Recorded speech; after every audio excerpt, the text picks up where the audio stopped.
All right, well, we're gonna get started. Hello, everyone. Welcome to the Sisters in Cinema screening series as we celebrate Pride Month.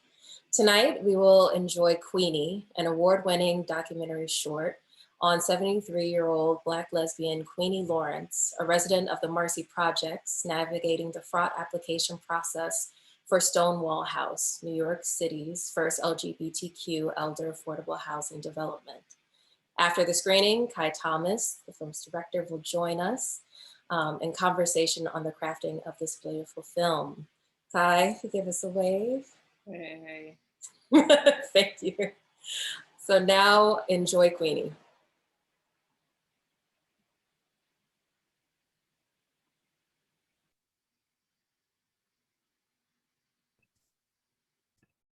I taste just like a woman, and I make love like a woman, and I just like a woman. I break up like a little girl. His home has been completely destroyed. Everything. I put a little sprinkle of onion. I love angels. Angels are all over my apartment because I believe that the angels have a big impact on our lives. That's my baby. Like you're more of the Iraqi Kurdistan area, so you wouldn't have an issue with the total level of troops that are allowed to be. Home to me has always been peace. Probably they moved into Kuwait, but then I think the Secretary asked. Home is where I can shut out the outside world. It doesn't concern me because what concerns me is what's inside my home.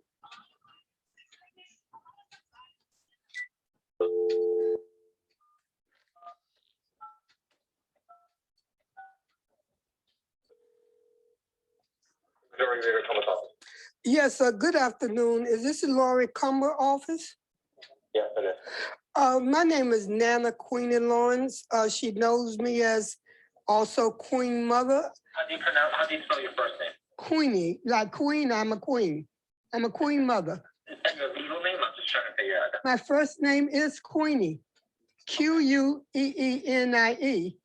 Gotcha. And Laurie knows me as Queen Mother. So you put in an application for senior housing, is that what it is? Yes, I did. I am having a problem because of the fact that I have done everything that was requested of me, and it was, to my understanding, I am wheelchair bound, that I would be getting a one-bedroom apartment. So I can't absolutely guarantee that we can try to get you a one-bedroom apartment, but what I can tell you is we can look into and figure out what happened exactly with your application. It may just have to be that we have to keep you, you may have to stick with the studio apartment.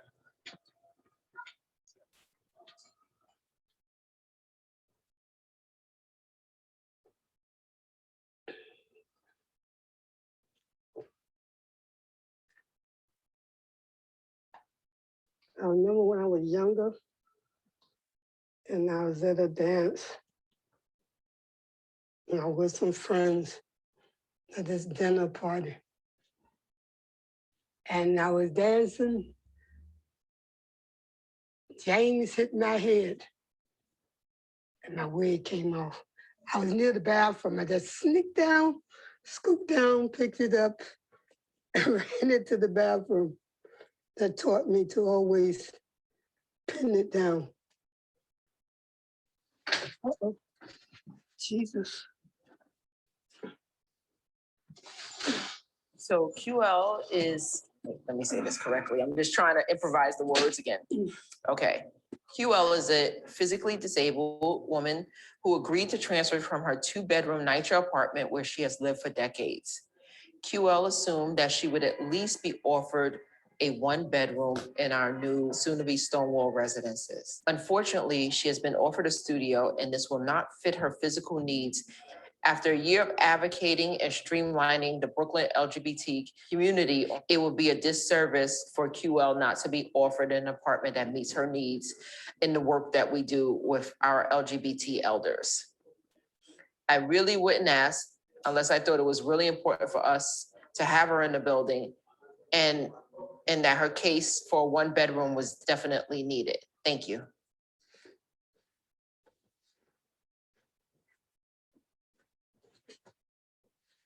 There's a story in the matter being against the wall. When you first move into the project, you don't have your bed up against the window because you don't never know when they're gonna start shooting. And you're protected. So hopefully when I move again, I'll be high up in the 5th floor. I moved here in 88, November of 1988. So a lot of things wasn't required, for me because I was healthy at the time. People around here, they know me. They call me moms. They give me a manner of respect. My house was open to tenants coming up, discussing their problems. I mean, drug dealers would come up here. But they felt comfort up here and I helped them in the best way that I could. But at the same time, it's not someone I could depend on if something happened to me.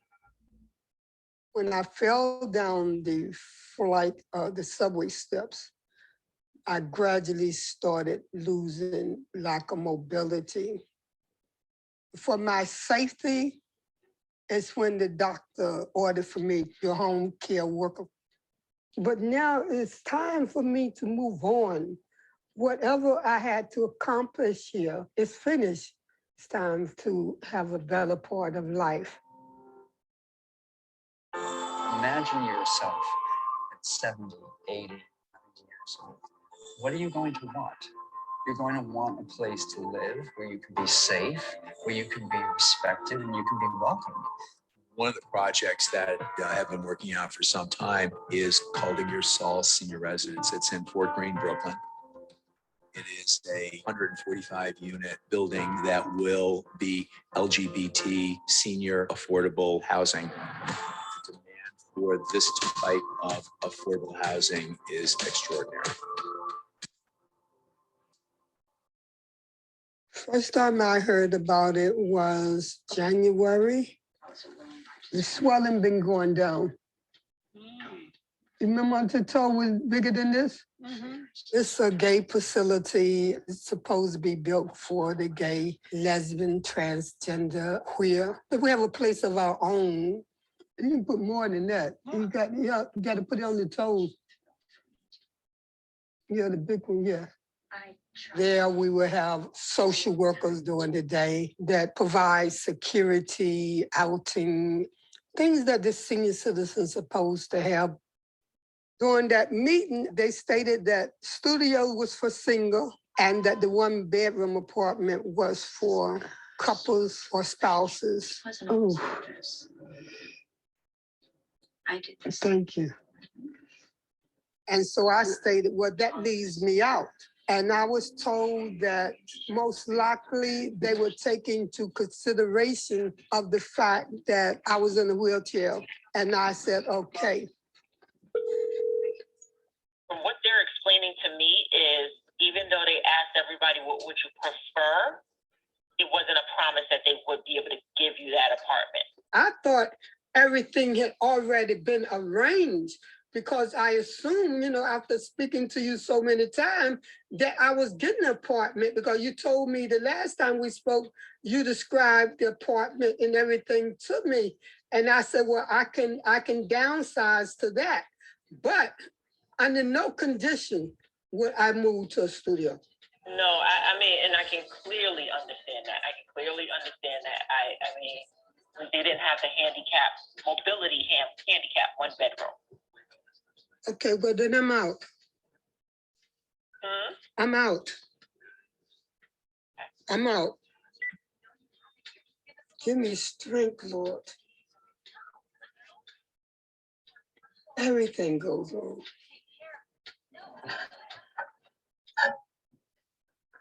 Like, We didn't have time. We're eating leftovers. I'm cool. I'm cool. What's for me, I get. What's not for me, I won't get. And if not, then God got something that's better for me.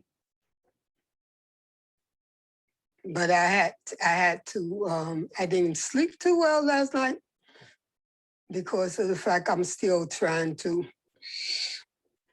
calm and release it. I'm not there yet. I'm about there. So you're gonna be smiling and you're nice. Yeah, I have a good feeling, but.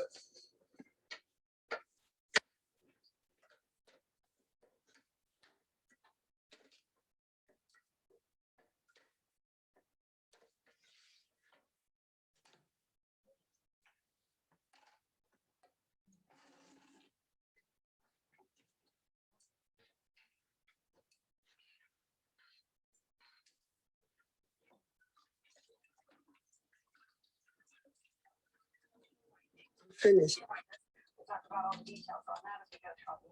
I'm not making no phone calls.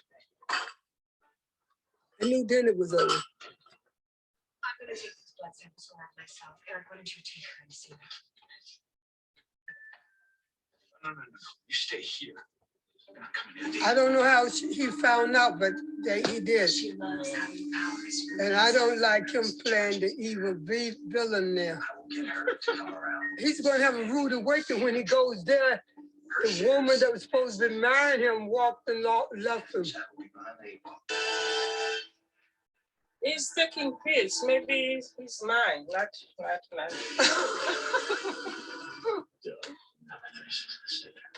Great. Can you arrange to have a car and a driver ready for me when I get there? Yeah, I have a very important meeting in an hour. Hello?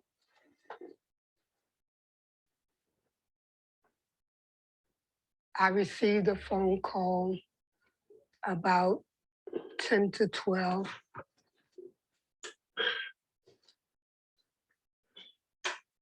And she said, well, I'm calling to let you know that you got the 1-bedroom apartment. I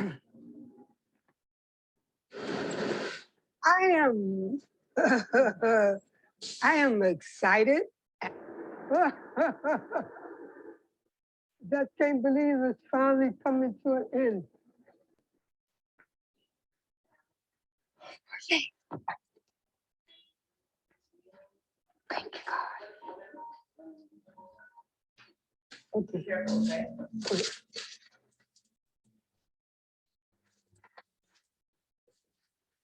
Oh my God.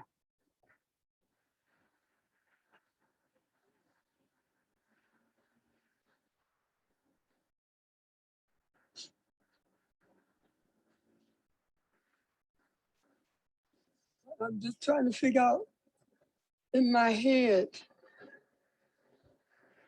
how do I do my stuff?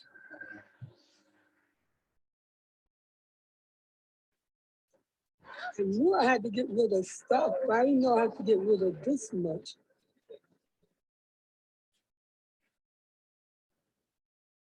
It's an upscale apartment. It's a closet when you come in. There's no linen closet. None. There is no bedroom. No better. When I say no bedroom, this bed fits in there. Oh, so you're basically in a bedroom to sleep. That's it. That's it. It barely go up against the wall from corner to corner. So you couldn't fit this. And I said, where's my TV supposed to go? It on the floor? I mean, you can't just hang it up on the wall. You're not hearing me, Oliver. There is no space. There's a wall. There's a wall, but I'm saying my dresser. There's no corner. He's not hearing me. Did you take pictures? Wouldn't allow it. They wouldn't let you take pictures on your phone?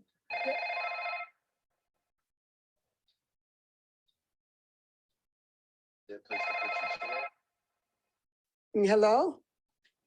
Hi, Queenie. It's Letitia. How are you? I'm fine, and you? I'm good. I'm good. I was calling to see how everything turned out yesterday. Not good news. What happened? There's no space at all. The one bedroom? The one bedroom will only fit my bed.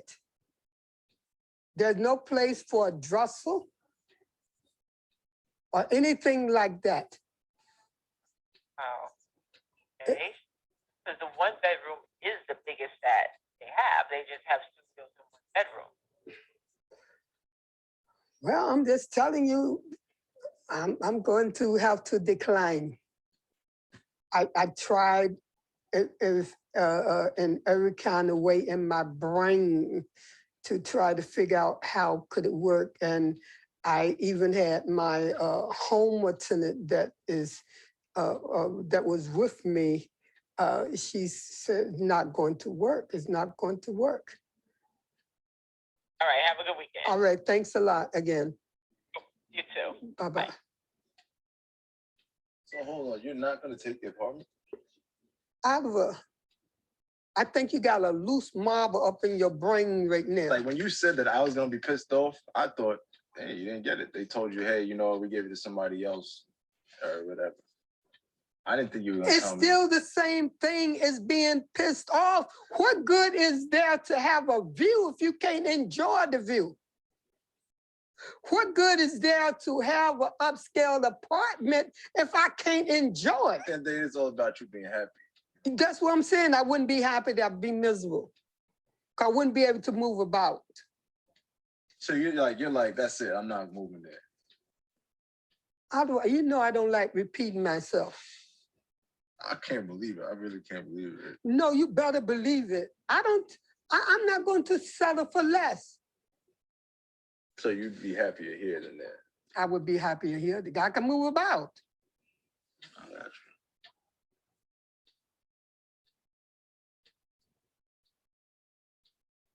Disappointed? Yep. But Yeah, I'm definitely disappointed right now. Hmm? Definitely disappointed.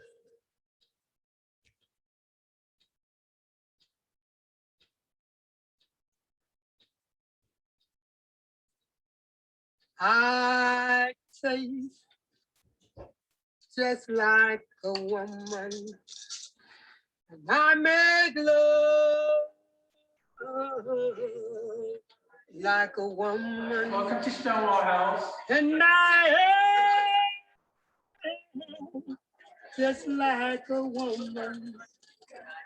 I break up like a little girl. Oh, it was raining there at first, and I was dying of thirst. So I came in here, and a long time trust. What's worse is this pain in here. I can't stay in here. Ain't it clear? Whoa, I must tell it. I believe it's time for us to quit.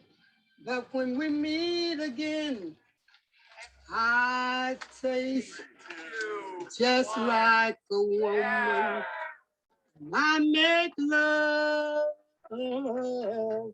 like a woman. And I hate just like a woman. I break up like a little girl.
So,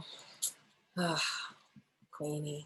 It's my second time watching the film, and I still wait for maybe an update at the end, just to see if something changed, but we can get into that in our discussion. Well, welcome back from watching Queenie. We are now going to talk with Cai Thomas, who is an award-winning documentary filmmaker and DP, telling verite stories at the intersection of location, self-determination, and identity about Black youth and elders. She grew up in Miami's Liberty City neighborhood and is deeply interested in stories rooted in place. Cai is a member of the Next Doc Collective, and we are proud to say a Sisters in Cinema documentary fellow. Thank you for being here, Cai. Yeah, of course. I'm excited to talk about meeting with you. Thanks. So, Cai, please, are there any updates with Queenie? Have you stayed in touch with her since the film series? Yeah, since the film, we definitely have stayed in touch. We haven't talked recently. I think the last time I talked to her was in probably sometime in May or April, but normally we talk pretty frequently. We talked a lot during the pandemic because, like, obviously as an elder, I was really concerned and just making sure she had the things that she needed when we were in that like heavy lockdown quarantine period back in March of 2020. And I think communicating with her through the pandemic was definitely like a bright spot to be able to just check in on her and make sure that, like, you know, she knows that I care about her outside of the film, which is something that's really important to me. So, yeah. Absolutely.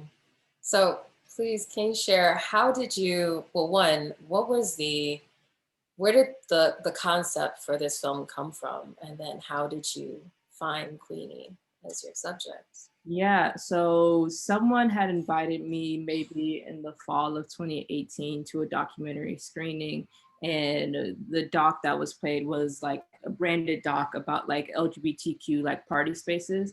And I remember watching it and just feeling frustrated that like all the queer content that I was seeing was like either about like party culture or like young folks. And I was like, wait, why aren't we seeing like doc films about like elders? And from that, it's always like a little kernel of an idea that was in my head. So then I just started researching and seeing like what organizations existed that like served LGBT elders. Cause I was like, okay, maybe I can find a singular individual to like profile. And then in my research, I found out about like affordable housing units that were being built like across the US in major cities to serve LGBT elders. So actually I had first tried to find someone in Chicago because they have like Central and Halstead. I think I reached out to an organization in San Francisco. And then I learned that New York was in the process of building Stonewall Houses. So then I started, you know, reaching out to LGBT organizations of color that served Black lesbians in particular. So I got linked up with this organization called GRIO, which stands for Gay Reunion in Our Time. And I was like, hey, do you all know anyone that's applying to what was then being referred to as Ingersoll? And they're like, yeah, we know 2 people. We'll talk to them and see if they want to talk to you. So I maybe started talking to Queenie in September of 2019. And then in October was probably the first time like we met in person.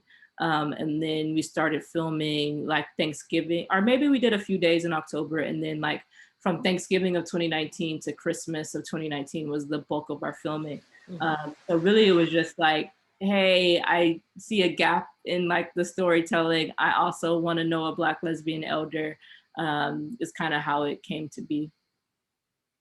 That's awesome. It's definitely something, you know, it's a revelation, right? There are things that we just don't even consider given the demographics that we inhabit. And that was definitely one of like, when you are older and queer, you know, and you want to be in a comfortable space so that you can maintain community, what are your options? Mm-hmm. And so one thing that was interesting, and I know it is a short film, but we don't see Queenie interacting with other like older people or older queer people. Were you able to capture those moments, or is she, because she's very vibrant, right? I'm like, I know Queenie has friends, like she's talking to people, but were you able to capture those moments? you know, at least in the period that I was filming her, like she's spending a lot of her time with her home aide. Like she definitely like goes to the movies when they have like senior nights. And then like has godchildren that she checks up with on her phone. But like, because of like her, that she's like on the ability spectrum and like the health issues that she has, like she does spend a lot of time going to like doctor's appointments, but she also like before the pandemic, like Planet Fitness is down the street from where she lives. So like she would go to Planet Fitness. Like she definitely has like a schedule and routine to her life, and is like very comfortable in it. And I think that's something that I admired about her, that like, you know, some people might be like, okay, you are a lonely individual. It's like, no, like Queenie has made active choices to like be alone. And like, it is like, you know, I don't want anyone in my space that I'm not enthusiastic about being in my space. I did get to meet like a few of her godchildren, and it was cool to film some of those interactions, which didn't make it into the film. But yes, definitely a vibrant person who has like a social calendar of like events for sure.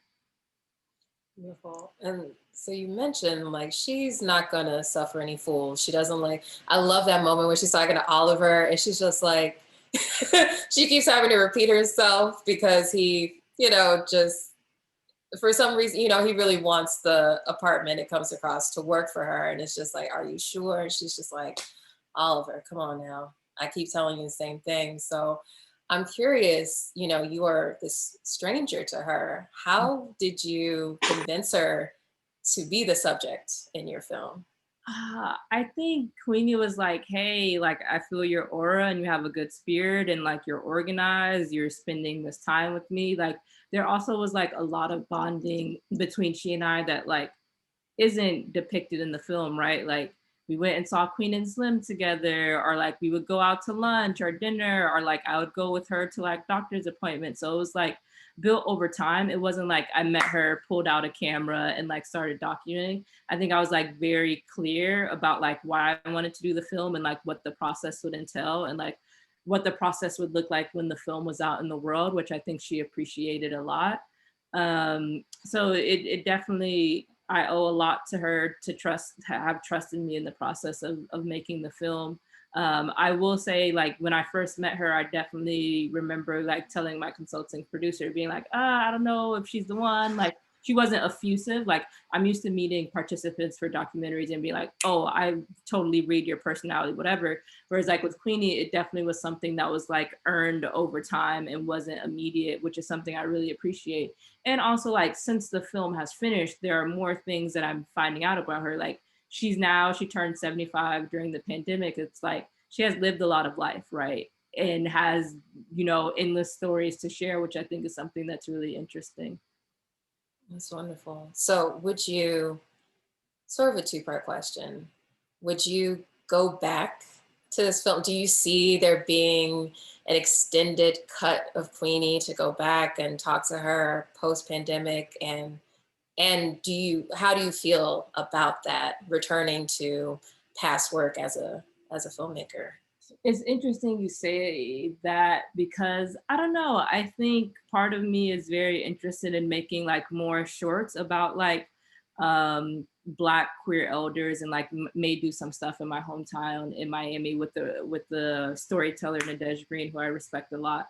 But it's interesting because the film that I just had come out at Tribeca, like I had filmed it in 2018 and made a short, and then like came back to it in 2020, and like now there's a new short. So I hadn't considered making a short about Queenie like in relation to like the pandemic, but I think later on in life, maybe like, you know, if I'm alive when like her transition point comes, I think that's gonna be like a really difficult moment in my life, you know? Yeah. And I think about like still her space and the visual of like all the things that are in that apartment, and like what is to happen to them, and like what's to happen to her legacy, because like everyone in that apartment building like knows Queenie. And like when I started coming around, like everybody would like strike up conversations with me, which I really appreciated.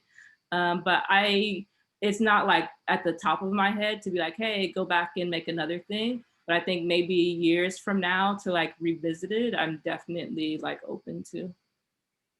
That's wonderful. I would love to stick with Queenie. I would love a series about about her life and just her response to the world I you know. know, as It things probably is change. a podcast of like her responding to current events. I think that's probably the pandemic thing that I appreciated a lot, just to like call her when like major things are happening in the world and be like, so what do you think about this? Because it's like, I feel like I have like two ends of the age spectrum of people that I'm talking to a lot. Like I have a teenage younger brother. So like I would call him and be like, hey, what do you think about XYZ? And then I'm like calling Queenie to be like, hey, what do you think about it? And also it's just like, it's really like, I'm happy like the film is playing all of these virtual festivals, but you know, she never got to have the experience of like, you know, being a participant at a film festival. You know, she's been able to attend some of the Q&As that we had. And I think that's something that's like important to her, to be like active in the process. And like, I want her to like know the people who are close to my life. Like I have, you know, a good amount of like Black queer friends, and I'm like, yo, you just need to have a one-on-one with Queenie. Like she knows a few of my New York people, which is really nice. So I definitely feel fortunate to have her in my life. Yeah, there's a really lovely moment in the beginning, right in the beginning, where she's passing in the hallway and she locks eyes with the camera, and she says like, "There's my baby," or "Hey baby." It's like, okay, there is that link. So on her journey, where is she now? She's still living at Marcy. I think Okay. the pandemic, like it hasn't been like a top of mind to start looking for a different affordable housing complex, not one that specifically serves like LGBTQ folks.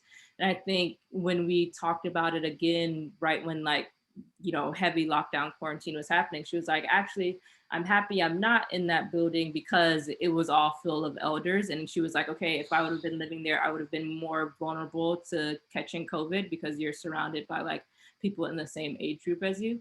So I think she's just like, you know, living her life the way she was living it before I came in and started filming her.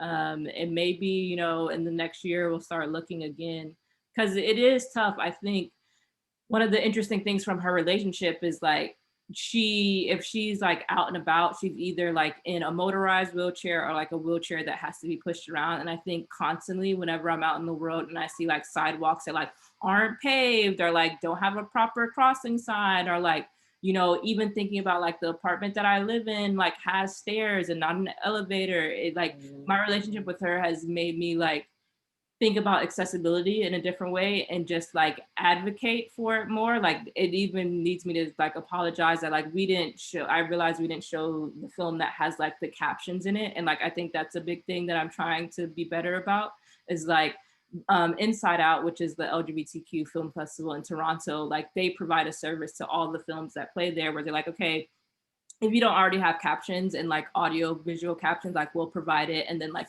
you can continue to use that on like your film journey, which I really appreciate. So just like continuing to think about stuff like that. Yeah, I think that's a really powerful element of, I mean, there's so many things that you touch on with having such a strong character, right? That expose you to just perceiving the world differently. And I think that's like a really strong power of documentary, because you are just exploring a person's truth, right? How they are in the world. And I think you've captured that really lovely, or you did a lovely job of capturing that. I'm curious, as this film has been playing and has, you know, been exposed to the world, if you've heard anything from the Stonewall House. Did they reach out? Did they, you know? I haven't heard anything, which is like, that's totally fine with me. Like this week it's playing BAM. So I'm like, okay, maybe they'll reach out because it's like a Brooklyn specific film festival, but like, I don't feel a type of way about it. I don't think they're depicted in a negative light. Like the apartment is what the apartment is, like the process is what the process was. To me, like the agency that was, you know, helping to like sift through applications, like I had a relationship with one of those individuals. And I think what I just conveyed to her was like the stuff that Queenie was conveying was like, hey, like, you know, you talk to people who build these type of buildings across the country. It's like, they really just need to think more critically about making sure there is adequate space for folks who have history and like want to bring their items there, because it was like, that's a big thing. When you're old, you have things that you're attached to, and like you don't want to have them in storage and stuff like that. So I haven't heard from Stonewall at all. I'm also just like, community organizations have their own stuff that they're dealing with. Like, I don't think they're concerned with like a short documentary. All right, powerful as it is, perhaps. So we're going to wind down, and as we do, I'm curious. There's this really, my last question to you is, there's this nice sweep in the beginning again of Queenie's apartment, and she's talking about, you know, she's singing, she's talking about like the angels that she has like darting and what that means to her. What would be something that you would like to have? It looks like it's a full, and you get a sense of like, she obviously has accumulated a lifetime's worth of, you know, these things and these like wonderful mementos. Is there something in Queenie's apartment that you would like to hold on to that really, you know, reminds you of her? She gave me a snapback hat, which is somewhere in my apartment, that says like, it's like something like #1 builder or something cheesy like that. But she has like a collection of like old school graphic tees, and one of them is like a Set It Off with like Queen Latifah and like Jada Pinkett Smith and like, so probably that item. But it's interesting, like I think going into it, I really wanted to craft a lot of scenes, and like at one point we had considered, if she were to have like made the move, like I'm sure people are familiar with like black market vintage, I'd like talk to them about them maybe coming to like Queenie's apartment just to like talk about like the history that is like truly there, like over, you know, decades of like American history, Black history, all that stuff. But it literally just feels like a little museum in like the living room of just like all the vinyl, all the 8-tracks, all the cassette tapes. Like she has VHSs, DVDs. Like I remember being like, I think she has like the VHS of Hoop Dreams that's like still in the shrink wrap. I was like, Queenie, like, you know how much this is worth? No. But there is a lot of just like cultural mementos and artifacts in her apartment for sure. That'd be a wonderful archive to go through. Okay, I promise this is the last question. Oh, totally cool. When Queenie saw, so she's seen the film. Oh yeah. What was her response to it? I think we had a conversation before I sent it to her. I was like, hey, if you don't want to watch it, that's cool. Like I have no expectation with like participants, especially because it was like such a trying time in her life, right? Mm-hmm. And so her response was, she was just like, I can't believe you were able to like condense that month of when we were making the film together to like 19 minutes. And she was just like, hey, it feels accurate to all the things that happened. And it's just like, excited for the film and its life, and also like the ways that it's helped to propel my career in other ways. That's awesome. Yeah. I mean, it doesn't get much better than that. Having the thumbs up from your subjects.